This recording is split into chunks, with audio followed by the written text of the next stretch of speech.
Capítulo 3. Observando o jovem. Logo nos aproximamos do leito do jovem que sonhava, observando-o enquanto aguardávamos a presença dos amigos que logo chegariam para participar do estudo daquele dia em que o tema seria o mesmo, o sonho do espírito. Em delírio no setor da instituição, ele estava mesmo sonhando. Nos aproximamos mais do leito, eu, Maria Gonçalves, cantora, André Chatti e o Pedrinho Florencio. Logo veio uma auxiliar que ali cuidava dos enfermos e nos disse: "Tio senhor, este jovem está sempre em desespero. Constantemente ele fala que tem que ir ao albergue. Hoje casa assistencial que lá será ajudado, que tem que ir lá." Pois é, minha irmã, o albergue é onde ele sentia certa segurança e, quando encarnado, participou de atividades de evangelização, ouviu falar sobre o Cristo, sobre a imortalidade. Ele tem consigo mesmo que lá será amparado. Nesse momento, cantora me indagou: "Mas, tio senhor, todos os espíritos aqui estão dormindo? Eu pergunto ao senhor, todos estão sonhando?" "Não, minha irmã, você sabe que o sonho é uma condição da alma. Quando estava reencarnada na matéria e sonhava com São Vicente de Paulo, ou Dr. Bezerra, você sonhava todas as noites." "Não, senhor."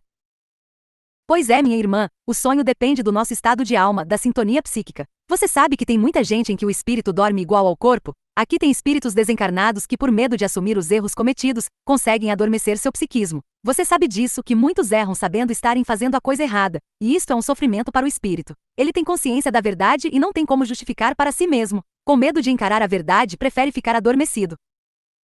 "E quando vão acordar?" perguntou André.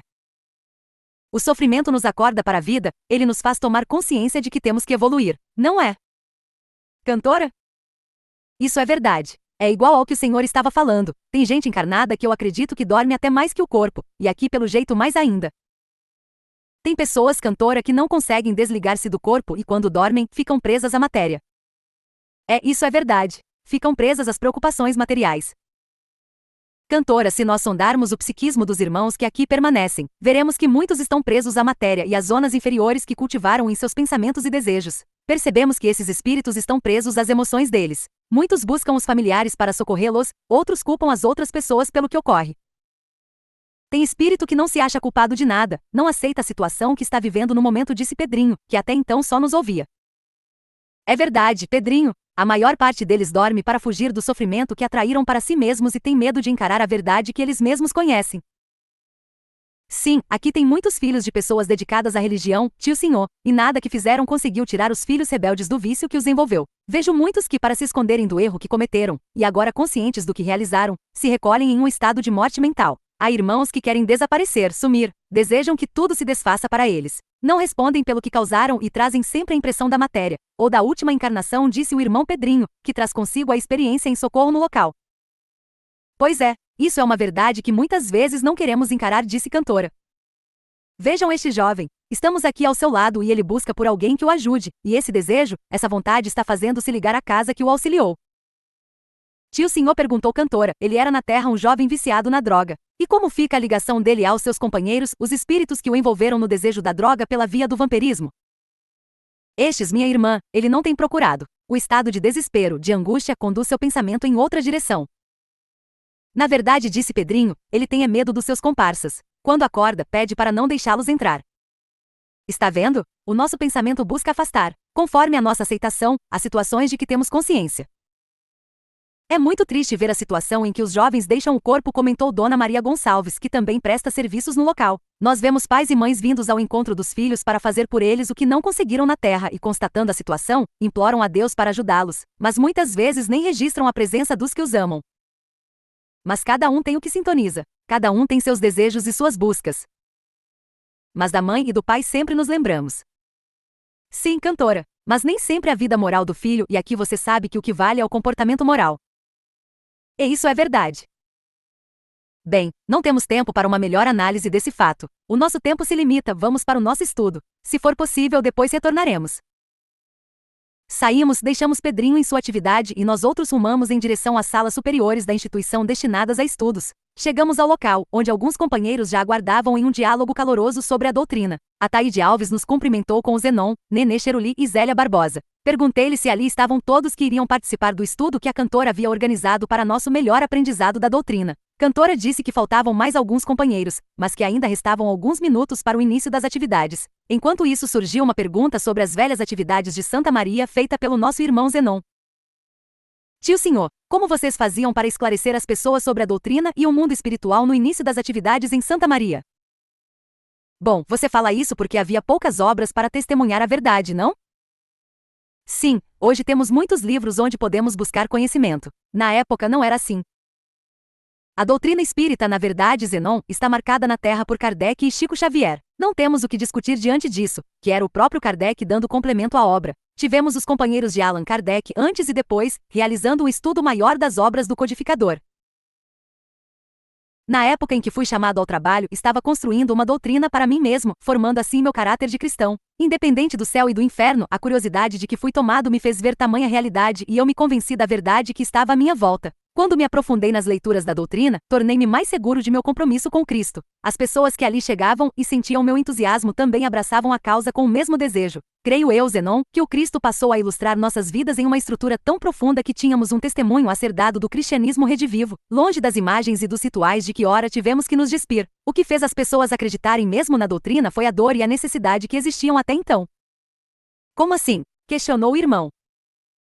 Vivíamos em uma época em que a dor era horrível no mundo, a ciência era de difícil acesso. Não havia estradas, remédios, médicos nem hospitais. Os pobres não eram poucos, pois muitos eram imigrantes vindos de outros países, fugindo da guerra e da peste. Havia também os negros escravos libertos. Na época nos deparávamos com a sífilis, o câncer, a tuberculose, a gripe espanhola, a cegueira, os reumatismos, que eram doenças tratadas com ervas e orações, sem nos esquecermos, meu irmão, das perturbações que eram enormes. Foi uma época de muita dor. Todos que vieram de fora deixaram alguém que amavam para trás, ou chegando ao Brasil se separavam das pessoas. Viviam atormentados, pois deixaram o progresso, o conforto, para um reinício de vida. Nos ouvíamos histórias de muitas lágrimas e tristezas. Creio eu que o aprendizado, o conhecimento, foi mesmo no esforço íntimo de cada um, para entender os laços que nos prendem ao passado. Eu mesmo me deslumbrei com a beleza de tudo que encontrei em torno de Jesus. A conversa estava até interessante, mas o grupo já estava formado e o relógio assinalara a hora. Então, cantora me disse: "Está na hora, tio senhor." Então assuma a coordenação, pedi à companheira. Maria Cantora ficou de pé e falou para todos da importância e do objetivo daquele pequeno grupo, com mais de uma dezena de amigos que ali se encontravam para os estudos. Em seguida pediu ao Ataíde para fazer uma prece. Levantando-se, ele fez uma súplica a Jesus. Logo que terminou, Cantora pediu a Zenon que fizesse uma leitura de O Evangelho segundo o Espiritismo, que ela havia escolhido. Foi o prefácio da prece no momento de dormir ou a hora de dormir, conforme certas traduções, e que diz o seguinte: no momento de dormir, prefácio. O sono é o repouso do corpo, mas o espírito não necessita desse repouso. Enquanto os sentidos se entorpecem, a alma se liberta parcialmente da matéria, gozando das suas faculdades espirituais. O sono foi dado ao homem para a reparação de suas forças orgânicas e das suas forças morais. Enquanto o corpo recupera as energias gastas no estado de vigília, o espírito vai se retemperar com os outros espíritos. É então que ele tira, de tudo que vê, de tudo que percebe e dos conselhos que lhe são dados, as ideias que lhe ocorrem depois, em forma de intuições. É o retorno temporário do exilado à sua verdadeira pátria, a liberdade momentaneamente concedida ao prisioneiro. Mas acontece, como no caso dos prisioneiros perversos, que o espírito nem sempre aproveita esse momento de liberdade para o seu adiantamento. Se conserva maus instintos, em vez de procurar a companhia dos bons espíritos, busca a dos seus semelhantes e dirige-se aos lugares em que pode liberar as suas más inclinações. Aquele que se acha compenetrado desta verdade é leve. O seu pensamento no momento em que sente aproximar-se o sono, só solicite o conselho dos bons espíritos e daqueles cuja memória lhe seja cara, a fim de que venham assisti-lo, no breve intervalo que lhe é concedido. Se assim fizer, ao acordar se sentirá fortalecido contra o mal, com mais coragem para enfrentar as adversidades. Prece. Minha alma se encontrará por um instante com outros espíritos. Que venham os bons ajudar-me com os seus conselhos. Meu anjo guardião, fazei que ao acordar eu possa conservar uma impressão durável e benéfica desse encontro. Ao termo da leitura, Cantora disse: agora é com o tio senhor, que falará para nós sobre o sonho, algo em que temos pensado muito. Embora tenhamos conhecimento de que todos sonhamos tanto quando estávamos no corpo como aqui na condição de alma liberta, este assunto muitas vezes nos tem passado despercebido. Então, vamos ouvir quem tem experiência. Cumprimentei a todos e destaquei esta frase: o sono é o repouso do corpo, mas o espírito não necessita desse repouso. Cantora, para sonhar tem que dormir. O codificador coloca o sono como repouso para o corpo físico. Em outra frase ele diz: e então que ele tira, de tudo que vê, de tudo que percebe e dos conselhos que lhe são dados, as ideias que lhe ocorrem depois, em forma de intuições.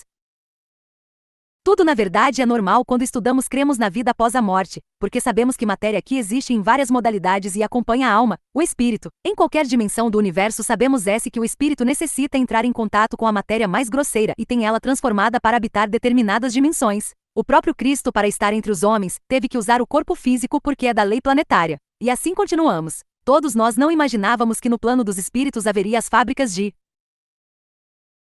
roupas, de alimentos, de veículos, que o espírito dorme, e dorme muito mais que imaginávamos, alguns até demais. Quando dormem, procuram recursos que possam auxiliá-los ou têm pesadelos. Como na matéria, cada um procura o seu afim. Não tem nada de novo nisso.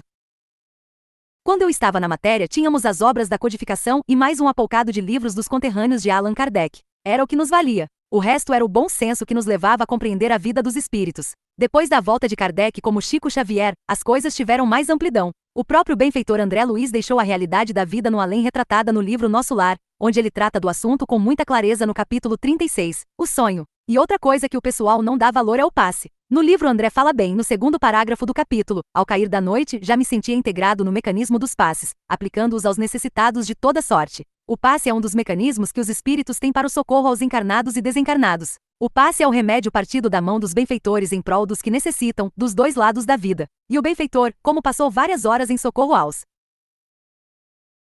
sofredores, teve a necessidade de dormir, e dormindo ele então saiu do corpo espiritual e foi-se encontrar com sua mãe. Está aqui no livro e quem quiser depois ler com mais tempo e atenção, fique à vontade. Zenon deu um sinal que queria falar. Eu disse que podia e então ele perguntou.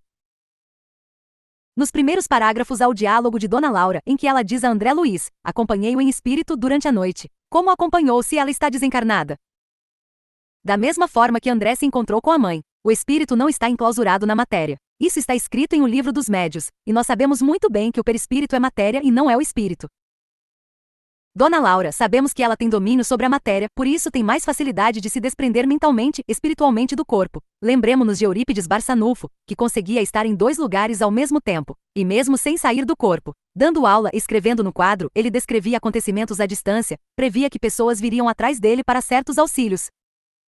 Isso presenciei, disse Zenon, que foi aluno e professor no colégio Allan Kardec. É também um caso a ser estudado, disse Cantora.